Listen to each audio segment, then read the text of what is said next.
Shalom, puji nama Tuhan. Malam ini kita akan kembali melakukan doa melalui live streaming ini. Kami percaya Tuhan ada di antara kita. Tuhan tidak dibatasi oleh tempat dan waktu. Dan puji nama Tuhan, hari ini hari yang sangat istimewa sekali. Saya ditemani oleh Bapak Pendeta Kilat Kasanang dari GBI Hope. Shalom. Halo, selamat siang. Selamat malam. Ya. Haleluya, saya jadi grogi karena berteman dengan Pak Kilat. Haleluya. Namun sebelum kita lebih jauh lagi, kami rindu menaikkan satu pujian dan rindu mengundang hadirat Tuhan. Mari kita sama-sama naikkan satu pujian ini.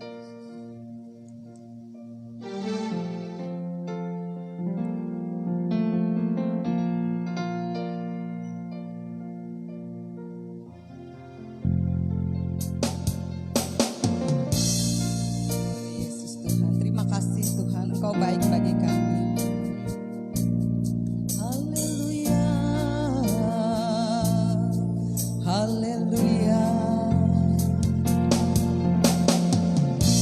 Jalanmu tak terselami oleh setiap hati kami. Namun satu ku percaya ada rancangan yang indah, tiada terduga kasih-Mu, heran dan besar bagiku. Arti kehadiran-Mu selalu nyata di dalam hidupku. Penyertaan-Mu sempurna, rancangan-Mu penuh damai, aman dan sejahtera walau di tengah badai. Inginku selalu bersama, rasakan keindahan. Arti kehadiran-Mu Tuhan, jalan-Mu Tuhan tidak terselami oleh kami. Jalan-Mu tak terselami oleh setiap hati, oleh setiap hati kami. Namun satu yang ku percaya, ada rancangan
percaya ya Tuhan akan Engkau sebagai Tuhan dan Raja dalam kehidupan kami.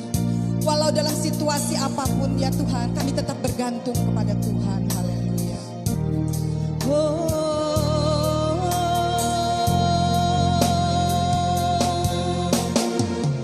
Jalanmu tak terselami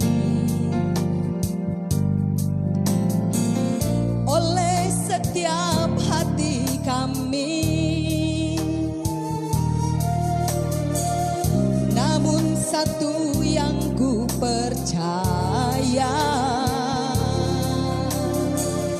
ada rancangan yang indah, tiada terduga kasih, tiada terduga kasih-Mu. Heran dan besar, heran dan besar bagiku.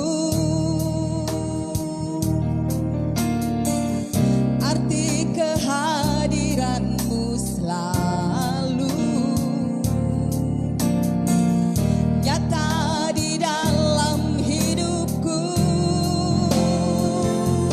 Penyertaan-Mu sempurna, rancangan-Mu penuh damai, aman dan sejahtera walau di tengah badai.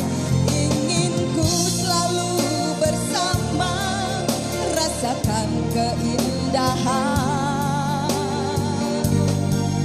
Arti kehadiran-Mu Tuhan, penyertaan-Mu, penyertaan-Mu sempurna, rancangan-Mu penuh damai, aman dan sejahtera walau di tengah badai.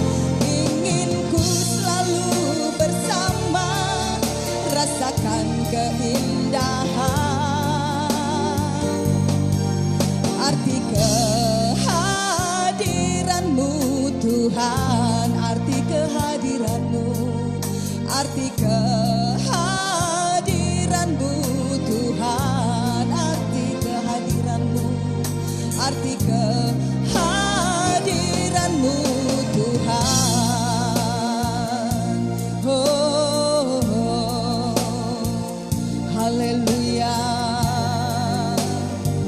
Terima kasih Tuhan, haleluya. Kami merindukan Tuhan, kami merindukan-Mu Yesus, haleluya.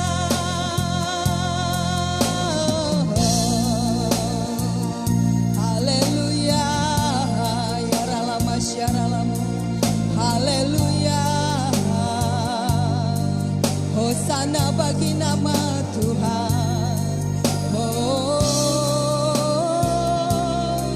kami menyembah-Mu, kami rindukan Kau hadir di sini, kami rindukan Tuhan. Haleluya, haleluya, haleluya. Terima kasih Tuhan, haleluya. Oh, Yesus.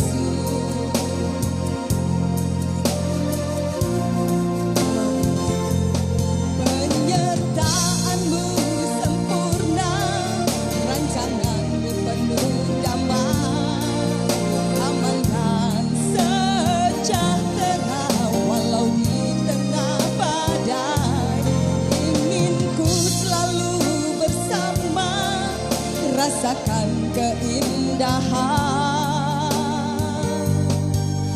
Arti kehadiran-Mu Tuhan, arti kehadiran-Mu, arti kehadiran-Mu Tuhan, arti kehadiran-Mu, arti kehadiran-Mu Tuhan.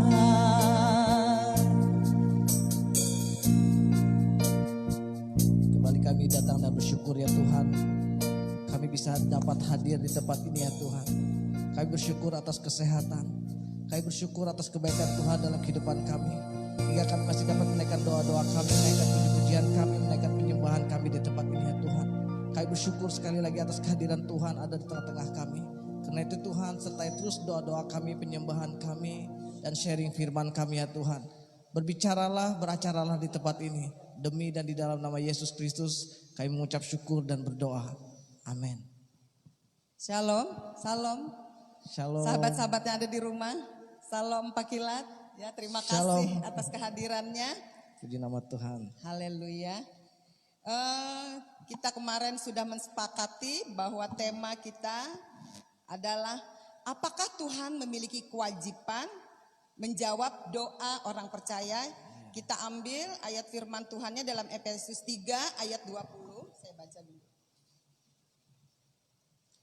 Efesus 3 ayat 20. Bagi dialah yang dapat melakukan jauh lebih banyak daripada yang kita doakan atau pikirkan. Seperti yang ternyata dari kuasa yang bekerja di dalam kita. Ayat 21. Bagi dialah kemuliaan di dalam jemaat dan di dalam Kristus Yesus turun temurun sampai selama-lamanya. Amin. Silahkan Pak Kilat. Ya, puji nama Tuhan. Sekali lagi saya baca, bagi dialah, bagi Yesuslah kemuliaan di dalam jemaat dan di dalam Kristus Yesus turun temurun sampai selama-lamanya. Amin.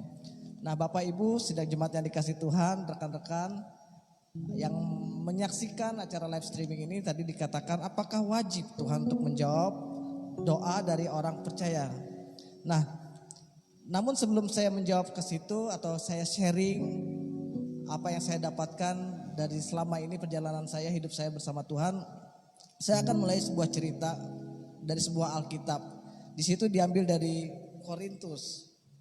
Nah, jadi di dalam 1 Korintus ini Rasul Paulus menuliskan sebuah cerita yang sangat indah sekali. Nah, Bapak Ibu yang dikasih Tuhan, di sini ada perikop perselisihan sebelumnya. Kok menjawabnya jauh banget ya? Ada perikop perselisihan, ada perikop dasar dan bangunan. Nanti arahnya ke sana juga. Nah, baik.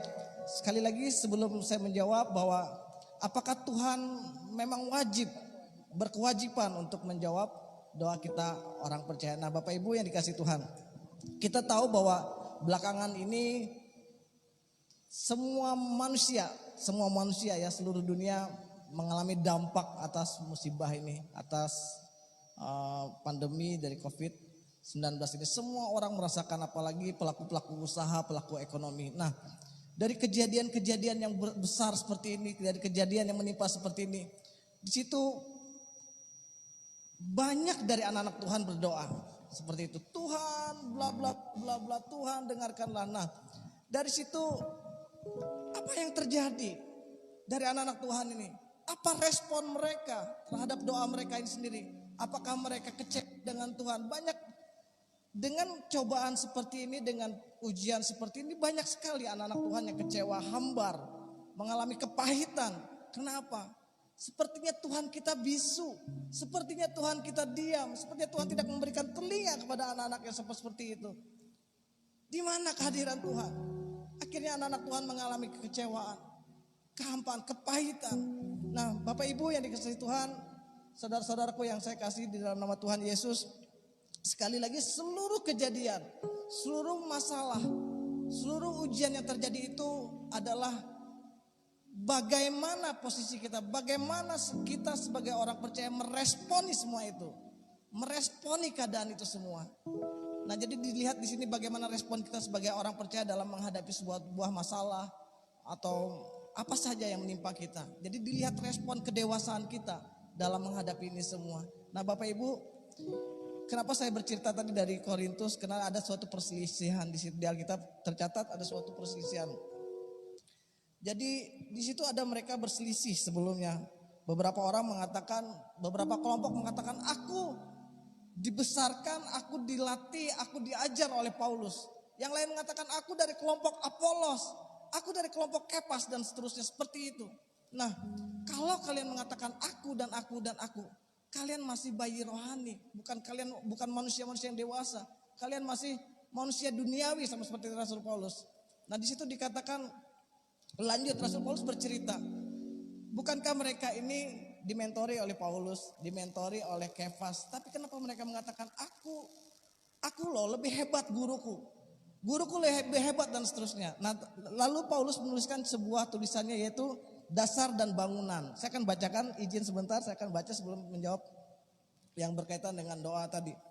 Sesuai dengan kasih karunia di dalam 1 Korintus 3 ini, sesuai dengan kasih karunia Allah yang dianugerahkan kepadaku, aku sebagai seorang ahli bangunan yang cakap telah meletakkan dasar. Dengar baik-baik, dasar. Dan orang lain membangun terus di atasnya. Tetapi tiap-tiap orang harus memperhatikan bagaimana ia harus membangun di atasnya. Karena tidak ada seorang pun yang meletakkan dasar lain daripada dasar yang telah diletakkan, yaitu Yesus Kristus. Dasarnya dasarnya adalah Kristus Yesus, kata Rasul Paulus. Oke, kita sekarang sudah ada pondasi Yesus Kristus sebagai dasarnya. Tapi apa? Kita lanjut lagi mendengarkannya. Entahlah orang mau membangun di atas dasar itu dengan emas, dengan perak, dengan bahan batu, dengan bahan permata, dengan bahan kayu atau rumput kering. Nah, sekali kelak pekerjaan masing-masing orang akan nampak. Karena hari Tuhan akan menyatakan, sebab ia akan nampak dengan api, dan bagaimana pekerjaan masing-masing orang akan diuji oleh api tersebut. Nah, Bapak Ibu sidang jemaat yang dikasihi Tuhan, apa kaitannya dengan di sini? Boleh saja seseorang itu terlihat, dikatakan tadi bangunannya terlihat seperti emas, dibangun dengan emas, dibangun dengan perak, dibangun dengan batu, tapi saat ujian datang, di saat musibah datang menerpa kehidupannya, dia akan mengalami kekecewaan dengan Tuhan. Dasarnya tidak ada. Dasarnya runtuh, padahal dikatakan orang seperti dua dasar bangunan. Kalau kita memang benar dasar kita adalah Kristus, kita percaya dasar kita adalah Kristus Yesus, maka apapun itu kita akan kuat. Karena itu ada kedewasaan rohani setiap orang. Nah, Bapak Ibu yang dikasihi Tuhan, setiap doa sama seperti Rasul Paulus, bagaimana kedewasaan beliau sangat luar biasa. Di saat dia di dalam keterpurukannya, di dalam saat dia terpenjara, bahkan dia minta, dan Tuhan kalau bisa duri ini dicabut daripadaku. Tapi jawaban apa yang Tuhan berikan?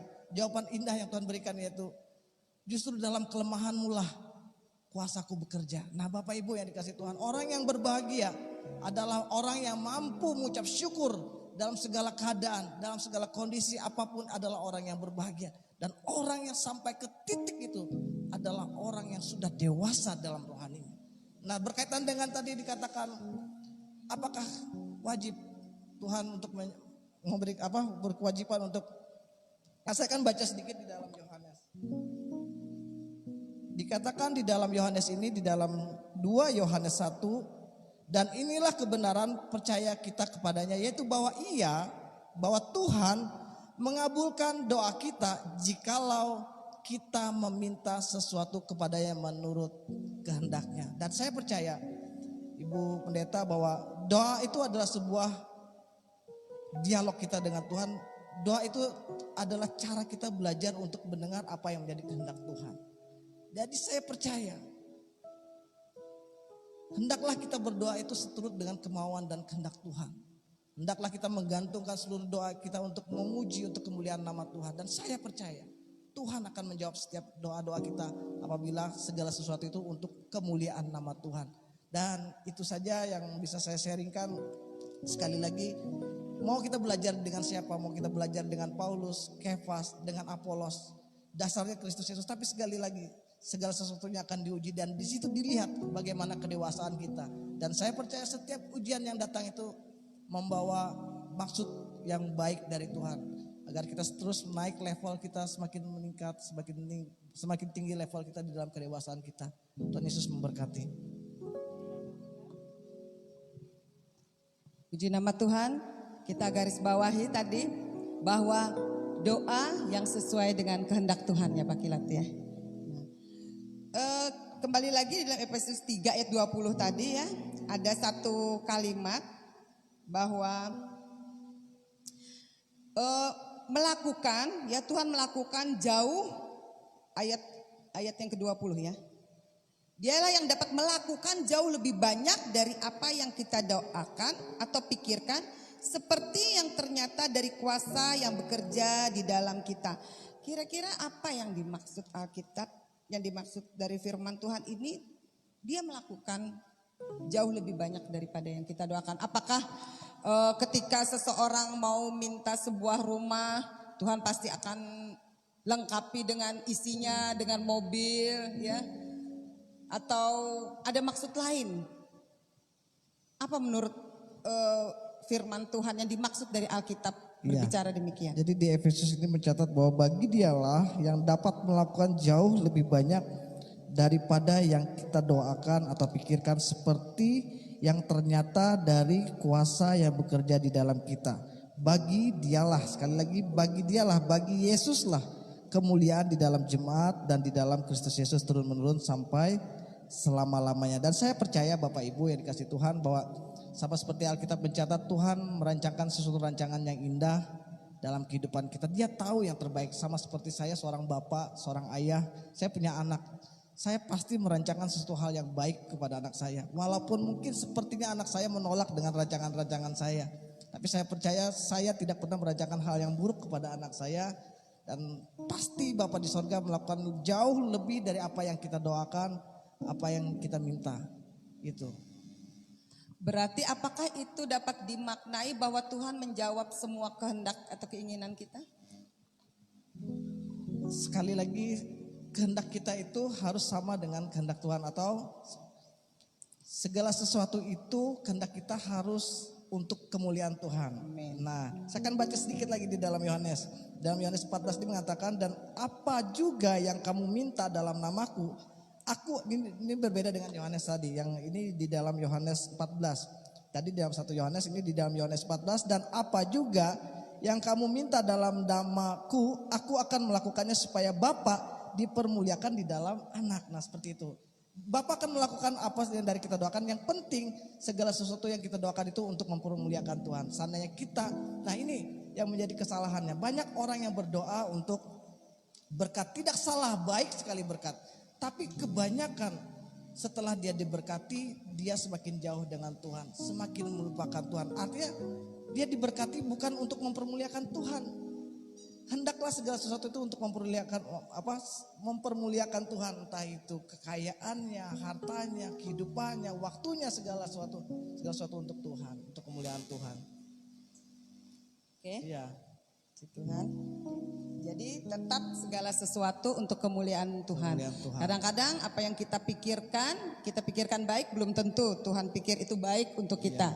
Tuhan tahu bagaimana diri kita, lebih daripada diri kita sendiri. Kita merasa diri kita cukup baik, tapi dalam pemandangan Tuhan, kamu belum cukup baik untuk itu, anakku. Ya, dengan aku memberikan itu, kita jadi jauh, kita jadi terpisah. Ya. Jadi Tuhan menginginkan lebih daripada itu, ya. Itu yang dimaksudkan, melakukan jauh lebih banyak daripada yang kita doakan. Ya. Kemudian kita doakan atau pikirkan. Ya.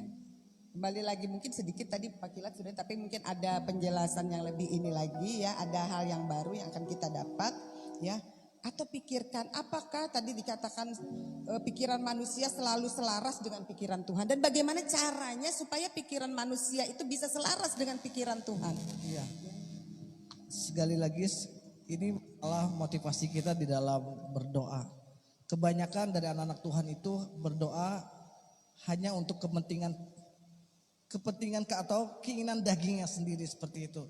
Jarang atau mereka tidak memfokuskan apa yang mereka doakan itu untuk kemuliaan Tuhan. Yang penting sekali lagi, segala sesuatu yang kita doakan itu untuk kemuliaan Tuhan. Misalkan kita, Tuhan, saya mohon belas kasih-Mu ya Bapa. Kalau Tuhan izinkan, bukankah Tuhan mengatakan kami adalah garam, kami adalah terang.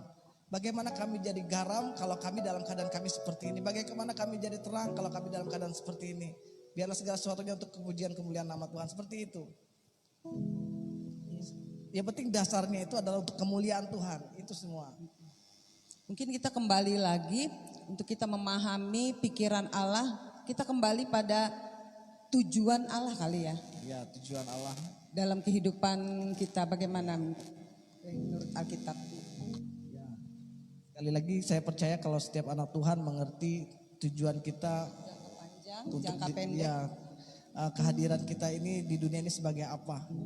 Sekali lagi Bu, sebenarnya manusia itu dilahirkan itu untuk memuliakan Tuhan, untuk menyembah Tuhan, untuk memuji Tuhan.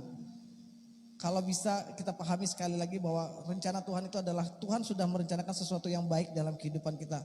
Dan saya percaya karena itu satu-satunya cara untuk kita memahami, mengerti apa yang menjadi kehendak Tuhan, banyak-banyaklah hidup di bawah hadirat Tuhan. Banyak-banyaklah masuk dalam hadirat Tuhan, dalam doa. Banyak-banyaklah membaca firman Tuhan, dan di situ saya percaya setiap firman Tuhan akan membukakan hikmat bagi kita untuk kita mengerti apa rencana Tuhan dalam kehidupan kita ini. Ya. Oke, puji nama Tuhan. Jadi intinya memang hidup kita itu pusat dan segala arah dari tujuan kita itu selaras dengan tujuan Tuhan. Jadi doa kita pun demikian. Jadi ketika pertanyaannya apakah Tuhan berkewajiban menjawab doa kita? Mungkin itu haknya Tuhan, ya.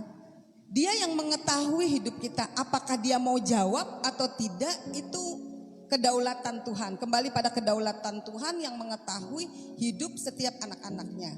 Ketika kita layak untuk menerima jawaban doa seperti yang kita panjatkan, kita akan menerimanya. Kalau itu mendatangkan kemuliaan nama Tuhan. Tetapi ketika memang Tuhan menganggap kita tidak layak, atau arti layak di sini itu nantinya akan menjauhkan kita dari hadirat Tuhan, menjauhkan kita dari berkat yang lebih besar yaitu sorga, Tuhan tidak akan menjawabnya. Dan itu adalah Tuhanlah yang mengetahui, ya. Jadi jawabannya bahwa itu kedaulatan Tuhan, ya. Jawaban Tuhan. Jadi begini, tadi sama seperti saya jelaskan di awal tadi bahwa contoh dari Rasul Paulus, diperlukan sebuah kedewasaan rohani kita di dalam memahami ini semua. Rasul Paulus itu sudah sampai ke titik puncaknya dalam kedewasaan. Contoh seperti ini, dia sudah berdoa, Tuhan kalau bisa ini dilepas dari hidupku, kalau bisa duri dalam daging ini dicabut dari kehidupanku. Doa Rasul Paulus seperti itu. Tapi apa jawaban Tuhan? Sudah cukup kasih karuniaku bagimu, justru dalam kelemahanmu lah kuasaku bekerja. Nah, kita bisa mengerti seperti itu. Jadi walaupun dalam keadaan apapun, di dalam situasi apapun, kita mampu mengucap syukur. Kita adalah orang yang berbahagia karena ada Tuhan, seperti itu. Amin. Jadi mau doa kita dijawab, tidak dijawab, kita tetap terus mengucap syukur. Gitu. Cinta kita tidak berkurang kepada Tuhan. Seperti kita melihat contoh rasul-rasul terdahulu, ya, mereka juga berdoa, ya, tetapi ada doa-doa mereka yang sebenarnya tidak dijawab Tuhan. Bahkan Tuhan Yesus ketika di Taman Getsemani, itu doa yang tidak dijawab. Kalau boleh, cawan ini dilalukan daripadaku. Tetapi doanya tidak dijawab, kehendak Tuhan yang jadi. Biarlah kehendakmu yang jadi. Jadi pada dasarnya kita berdoa itu, biarlah kehendak Tuhan yang jadi. Yang jadi, bukan kehendak kita. Kadang-kadang kita memaksakan kehendak kita. Tetapi yang terbaik itu adalah kehendak Tuhanlah yang jadi. Amin. Ya, saya sedikit ingin kembali pada konteks sebenarnya, ya. Jadi kalau kita lihat apa sih latar belakang dari ayat ini, ya, Efesus 3 ayat 20. Kalau kita baca Efesus 3 dari ayat 14, itulah sebabnya aku sujud kepada Bapa yang daripadanya semua turunan yang di dalam sorga dan di atas bumi menerima namanya. Aku berdoa supaya ia menurut kekayaan dan kemuliaannya menguatkan dan meneguhkan kamu oleh rohnya di dalam batinmu. Sehingga oleh imanmu Kristus diam di dalam kamu, di dalam hatimu, dan kamu berakar serta berdasar di dalam kasih. Aku berdoa supaya kamu bersama-sama dengan segala orang kudus dapat memahami betapa lebarnya dan panjangnya dan tingginya dan dalamnya kasih Kristus, ya. Lalu ayat 19, dan dapat mengenal kasih itu sekalipun ia melampaui segala pengetahuan. Aku berdoa supaya kamu dipenuhi di dalam seluruh kepenuhan Kristus. Nah, ternyata latar belakang dari Efesus 3 ayat 20 ini adalah doa dari Paulus yang berdoa untuk jemaat, ya. Bagaimana supaya setiap jemaat Tuhan itu, ya, memiliki kekayaan kemuliaan, ya, supaya ia dikatakan ayat 16, supaya ia menurut kekayaan kemuliaannya menguatkan dan meneguhkan kamu dalam rohnya dan di dalam batinmu. Kita perlu memiliki kekuatan roh, kekuatan batin di dalam Tuhan. Supaya apa? Di dalam ayat 17 dikatakan, supaya oleh imanmu Kristus diam. Ketika iman kita goncang, ketika iman kita tidak percaya lagi kepada Tuhan, ya, Kristus tidak tinggal di dalam kita. Tidak tinggal di dalam kita, dan dikatakan tadi 17 di dalam hatimu. Dan kita tidak berakar serta berdasar di dalam Kristus. Padahal itu sesuatu yang penting bagi kita supaya kita boleh hidup di dalam Dia. Nah, kemudian di ayat 18, supaya kamu bersama dengan segala orang kudus dapat memahami. Jadi dasar dari ayat ini ternyata supaya kita itu dapat memahaminya, ya. Panjangnya dan lebarnya kasihnya, dapat mengenal kasihnya, ya. Karena kalau kita mengenal kasihnya, kita tidak memaksakan kehendak kita, ya. Karena kita tahu kalaupun doa kita tidak dijawab itu dia karena dia mengasihi kita. Makanya Paulus berdoa untuk itu, ya Pak Kilat, ya. Berdoa supaya jemaat Tuhan memahami kasih Tuhan dalam segala keberadaan, seperti Pak Kilat tadi sudah sampaikan kebenaran firman Tuhan dalam Yohanes, ya. Orang tidak akan membutuhkan kedewasaan rohani mengerti kasih Tuhan, ya. Kemudian memahaminya, ya. Memahami kasih itu dikatakan. Sekalipun ayat 19, ia melampaui segala pengetahuan, aku berdoa supaya kamu dipenuhi di dalam seluruh kepenuhan Allah. Bagaimana Pak Kilat? Jadi Rasul Paulus mengatakan berdoa untuk jemaat Efesus biarlah kita semuanya penuh dengan kepenuhan Allah. Kembali seperti yang dijelaskan Rasul Paulus di dalam Korintus tadi. Karena jemaat waktu di dalam Korintus itu banyak jemaat yang tidak mendasar atau tidak memiliki dasar Kristus dalam kehidupannya. Mereka keakuan mereka masih tinggi. Seperti diajarkan, bahkan terjadi perselisihan sebelumnya, Bu. Di situ mengatakan aku A, aku B, aku C, guruku C, guruku D dan seterusnya. Tapi di saat segala sesuatu itu akan diuji, apakah dia terbakar. Boleh jadi di atas bangunan itu terlihat megah, mewah, seperti dibangun dengan emas, dibangun dengan perak. Tapi segala sesuatu diuji, apakah dia kuat. Nah, di saat ujian cobaan seperti ini, apakah kita tetap percaya dengan Tuhan? Apakah kita tetap kuat dengan Tuhan? Respon kita sebagai orang percaya itu yang penting sekali. Karena itu diperlukan kedewasaan kita, kepenuhan kita di dalam Allah, sama seperti Rasul Paulus. Tapi kembali lagi sekali lagi, dan saya percaya sama orang-orang yang sudah penuh dengan roh Allah, orang yang kehidupannya bergantung penuh dengan apa yang menjadi kehendak Allah. Apapun dalam kehidupannya, dalam situasi apapun dia selalu mampu mengucap syukur. Itu yang penting. Amin. Ya. Puji nama Tuhan, luar biasa sekali sharing pada malam hari ini. Jadi kita mengambil kesimpulan dalam situasi dan kondisi dalam kehidupan kita membutuhkan kebenaran firman Tuhan, kedewasaan rohani, mengerti tentang kebesaran kasih Tuhan, percaya akan kedaulatan Tuhan di dalam kehidupan kita, ya.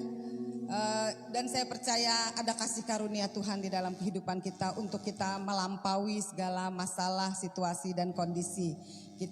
Biarlah hati kita menjadi orang yang berharap kepada Tuhan. Artinya berharap benar-benar kita berserah kepada Tuhan. Kita percaya bahwa Tuhan tahu memberikan yang terbaik dalam kehidupan kita. Kita tidak tahu masa sulit ini sampai kapan. Tetapi kita percaya Tuhan peliharakan kita. Amin. Puji nama Tuhan. Bagilah kita mau angkat satu pujian, kita mau berdoa. Mari saudara-saudara kekasih, kita angkat pujian, kita siapkan hati kita. Terima kasih Roh Kudus atas firman-Mu. Terima kasih atas sharing malam hari ini ya Tuhan. Kiranya Engkau memberkati kami. Haleluya, haleluya. Berkati firman-Mu Tuhan. Glory Yesus Tuhan.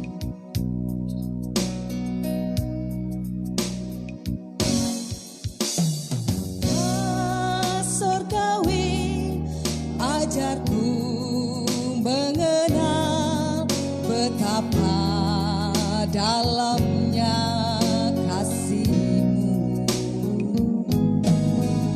Bapa surgawi, buatku mengerti betapa kasih-Mu padaku. Bapa surgawi,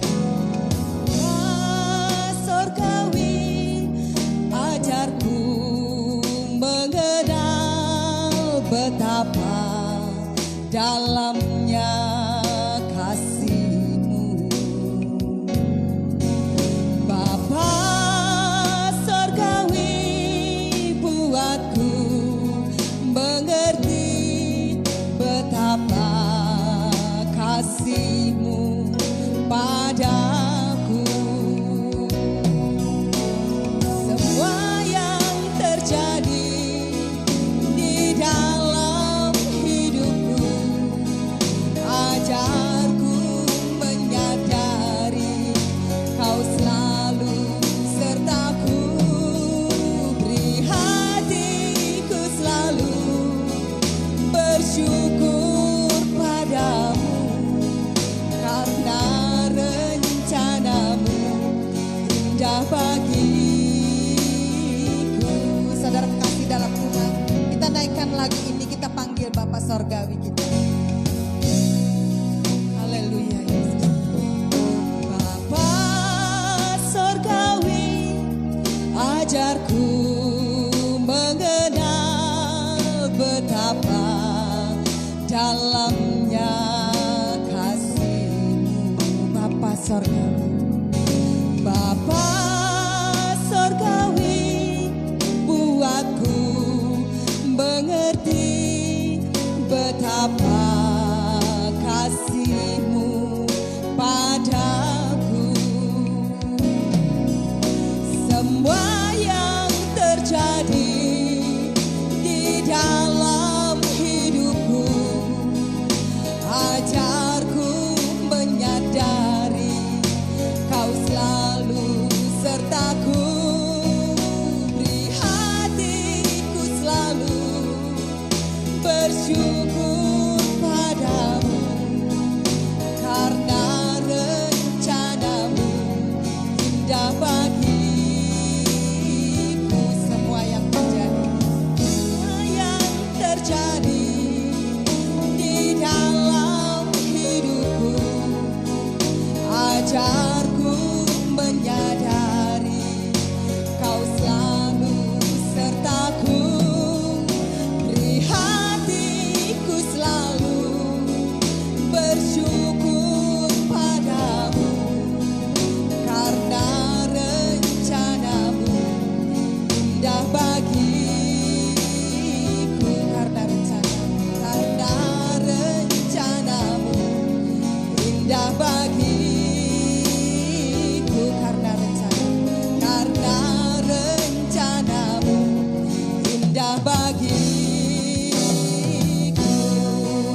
karena kebaikan Tuhan. Kami mengucap syukur atas kasih-Mu ya Tuhan. Kami mengucap syukur atas apa yang kami terima hari ini ya Tuhan. Kami diberikan Tuhan kekuatan, kami diberikan kesehatan sampai hari ini ya Tuhan. Kami mengucap syukur atas kebaikan-Mu ya Tuhan. Atas mukjizat-Mu yang terjadi dalam kehidupan kami hari lepas hari ya Bapa. Bapa, mohon belas kasih-Mu ya Tuhan. Bapa, mohon belas kasih-Mu ya Tuhan. Izinkan kami untuk berdoa ya Bapa. Kami berdoa ya Tuhan untuk bangsa kami ini Tuhan. Untuk seluruh umat manusia ya Tuhan. Mohon belas kasih-Mu ya Bapa. Mohon belas kasih-Mu untuk setiap orang yang percaya ya Tuhan. Tutup bungkus kami, lindungi kami ya Tuhan. Berikan kami kekuatan untuk menghadapi wabah ini ya Tuhan. Kami percaya di balik ini semua ada kehendak Tuhan. Agar kami menjadi umat Tuhan yang semakin kuat, yang semakin melekat kepada Tuhan. Yang terus mencari wajah Tuhan, mencari perkenanan Tuhan dengan kejadian-kejadian ini ya Tuhan. Bapa, mohon belas kasih-Mu ya Tuhan. Untuk kami ya Tuhan. Berikanlah kami terus hati yang kuat. Berikan kami terus hati yang terus taat.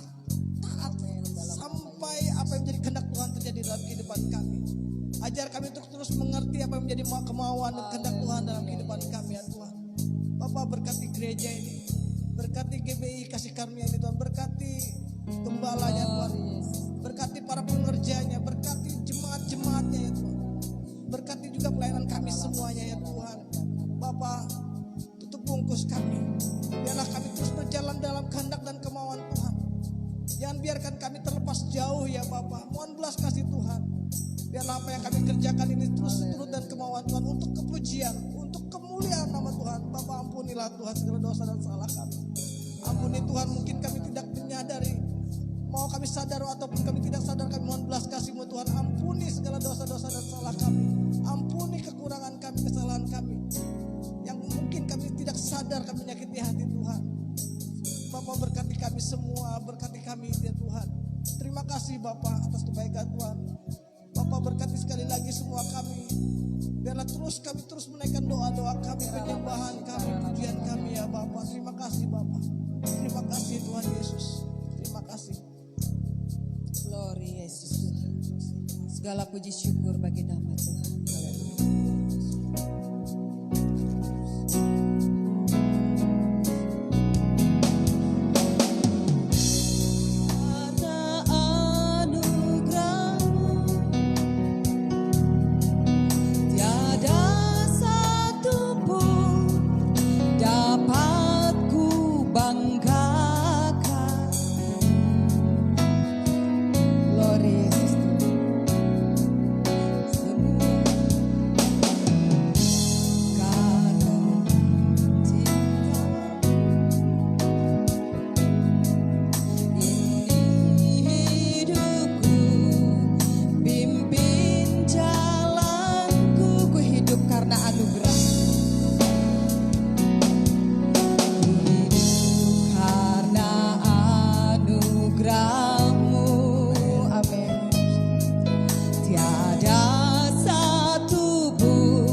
hidup ya Tuhan, biarlah kami hidup untuk Tuhan.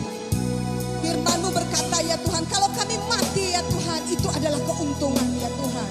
Ketika kami hidup untuk Tuhan, ketika kami hidup ya Tuhan untuk untuk diri kami sendiri ya Tuhan.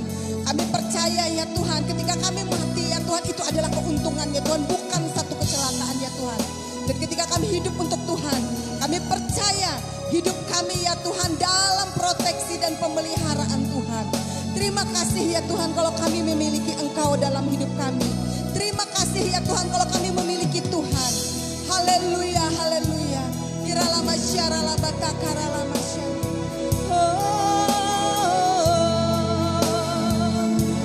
Haleluya.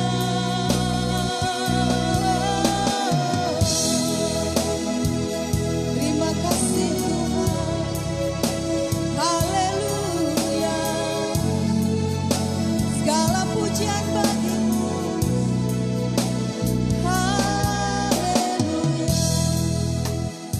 Bapak, terima kasih atas malam yang diberkati oleh Tuhan.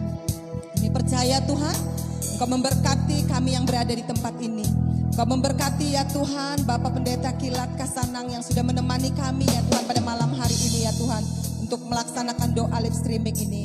Kami percaya ya Tuhan, pelayanan ini boleh menjadi berkat ya Tuhan, dan pujian dan kemuliaan bagi nama Tuhan.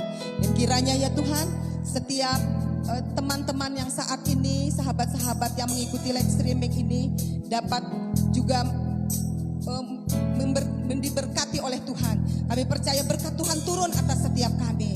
Kami tahu ya Tuhan, Tuhan memberkati orang yang mencari Tuhan, orang yang merindukan Tuhan. Haleluya, haleluya. Segala puji syukur bagi nama Tuhan. Bapa di sorga, sebelum ya Tuhan kami mengakhiri, kami mohon ya Tuhan, anugerah Tuhan turun atas kami ya Tuhan. Kiranya cinta dan persekutuan di dalam Roh Kudus menyertai hidup kami dari saat ini sampai Maranatha Tuhan datang dua kali. Segala puji syukur bagi nama Tuhan. Di dalam berkat nama Tuhan Yesus Kristus kami katakan haleluya. Amin. Saudara kasih dalam Tuhan, selamat malam. Terima kasih sudah mengikuti live streaming ini. Kiranya pelayanan kami boleh menjadi berkat bagi kita semua. Haleluya.